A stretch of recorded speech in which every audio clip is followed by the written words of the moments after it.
Bonjour à tous, bienvenue à Question Auto, ici James pour vous présenter le Chevrolet Colorado de 3e génération. Depuis 2015, on n'avait pas renouvelé le modèle, mais cette année, c'est la bonne, l'attente valait la peine.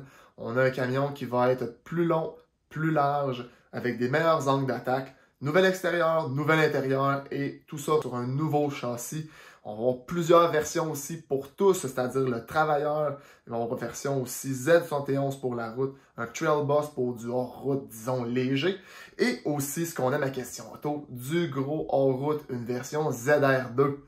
Le design en général reste à peu près le même de version en version, mais ce qui va changer, ça va être l'agressivité du design, dépendamment quelle version on va aller chercher. Pour un ZR2, par exemple, pour avoir des meilleurs angles d'attaque, 38,3 degrés en avant, un angle de départ de 25,1 en arrière et 10,7 pouces de garde au sol. Une édition aussi Desert Boss va être offerte. C'est quoi ça? Ça va être des roues de 17 pouces avec des bedlocks, des verrous de talon en français, un pare-choc unique, une barre de lumière sur le toit et une caméra sous le camion. Qu'est-ce que vous pensez que ça va être? Commentaire ci-dessous. Moi, je pense que ça va être une caméra là, pour aller encore plus loin, encore plus profond dans la boîte. Et ça, sans scraper rien. Sinon, il va y avoir 3 châssis en usine. Le standard qu'on appelle le Trail Boss, c'est qu'on va avoir une suspension surélevée de 2 pouces, qui va être plus large aussi de 3 pouces. Une version ZR2, suspension surélevée aussi de 3 pouces, mais avec des amortisseurs Multimatix comme son grand frère, le Silverado ZR2. Encore plus cool, la possibilité de personnaliser son camion va être plus grande que jamais parce que le portfolio des accessoires d'en-route a plus que doublé. Pour l'intérieur, chaque version va avoir son intérieur spécifique, mais ce qui revient, c'est l'écran multimédia de 11,3 pouces qui va être de base sur tous les modèles, qui intègre aussi Google Automotive.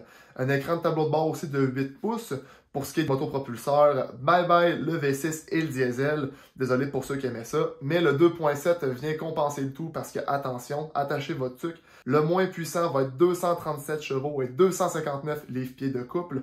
Le ZR2 va être évidemment lui avec le plus de puissance, 310 chevaux et 430 livres-pieds de couple. Ce qu'on va appeler aussi au niveau du moteur le High Output. Sinon, tout ça est avec une transmission 8 vitesses de 2e génération qui va être plus orientée vers le hors-route. Ça, on aime ça. Pour ce qui est du remorquage, c'est 3500 livres de base. Mais inquiétez-vous pas, là, on a 7700 livres sur les versions au-dessus de celles de base. Donc, on ne manquera pas là, pour remorquer. Quels sont les éléments marquants sur ce Colorado de 3e génération-là? Le look agressif et musclé, on aime. Le rangement dans le panneau, vous pouvez l'utiliser pour mettre des outils. Ou encore, vous pouvez mettre de la glace et l'utiliser comme une glacière. Pourquoi pas? On a un chargeur de téléphone à induction très grand, donc ne vous inquiétez pas si votre téléphone est plus gros, c'est sûr qu'il va rentrer. La caméra sous le camion aussi, j'ai hâte de voir ça va ressembler à quoi. Et les modes de conduite, il y a évidemment le hors-route, mais encore mieux, si vous voulez faire de la vitesse sur le sable, dans le désert, le mode Bahia est là pour vous. Donc, qu'est-ce que c'est le Colorado de 3e génération? C'est le camion compact le plus évolué, le plus capable de cette catégorie. Et on a très hâte de essayer ça à Question Auto.